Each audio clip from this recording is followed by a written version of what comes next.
Teacher Mayan. I love you, Teacher Bernadette. I love you, Teacher Crystal. We have grown in so many ways. We have learned how to read, write, count numbers, story words. We pray, we dance, we sing, and play. We do a lot of stuff together. We hug and share our food. We will forever treasure the memories spent here at Kitas Valley Educational Center.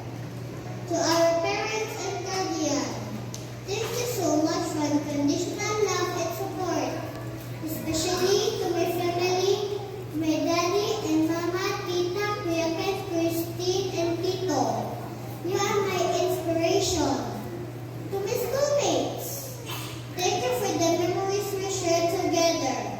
I will cherish it forever.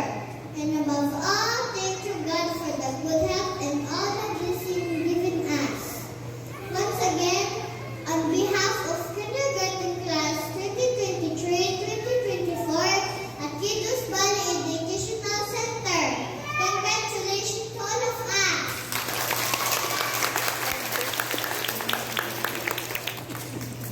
Thank you.